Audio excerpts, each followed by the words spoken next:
So first is the ARC model. This model includes 3 critical factors associated with outcomes leading to long-term health and well-being: autonomy, relatedness, and competence. So really this model try to reinforce these 3 aspects, which will probably be protective factor and may then reduce harm associated with substance use. So we consider autonomy, relatedness, and competence as being protective factor that we can reinforce. So having strategies that work under these may help you, especially in the upstream prevention approach. So autonomy is defined as young people having input, voice, or agency in determining their own choice and acting upon personal interest, value, and goals. A few examples of effective practices to increase autonomy is providing assistance as needed. So do not provide it if it's not asked for. Let youth try by themselves. It's, for example, acknowledge with perspective, youth perspective. So acknowledge that they're coming from somewhere, they're smart, they can have important input. So we have to acknowledge their perspective. Be responsive to young people's interests. TikTok is a rise, embrace it, and don't try to fight it. Encourage initiative, provide rationale for rules, and we'll discuss that one again a bit later, but that's really important. Explain why there are rules, which may create more buy-in in these rules. Offer meaningful choices.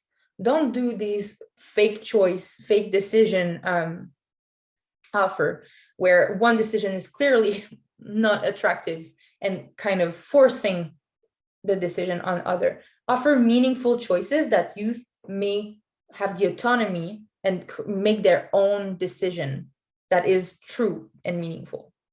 I'm repeating a bit, but it's important. Then we have relatedness. So relatedness is young people having a sense of belonging and connection to others. Effective practices to increase relatedness may be something like providing emotional support relationship, fostering a sense of belonging in school. So here the cultural safety might be really important here. Providing opportunities for positive socialization with family and peers. And in some workshop that we gave, I had an example someone shared where a school were having, I think for example, Saturday, they were having an activity where families would be coming in and playing sports together. So that created a space, a moment where first they could meet as a community. Second, they could reinforce family relationships by having that space where people can play together, where family can come together and have fun. And also some other health outcomes such as physical health by playing sport and moving.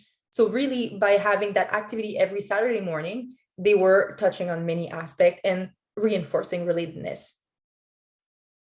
Providing opportunity to recognize the impact of racism, to explore youth cultural community and identity, or coordinate community effort to increase connection across youth people, young people, families, schools, and community programs. So again, that example that I just gave. Finally, we have competence. So competence is about young people having skills to effectively achieve desired goal. So really to feel like they can do what they want to achieve. So some effective practices to increase competence are integrate emotional skills building so that young people can understand, identify, and regulate emotion and use positive emotion to foster well-being. It could be to provide opportunity for new experiences or integrate communication, listening, and cooperation skill building.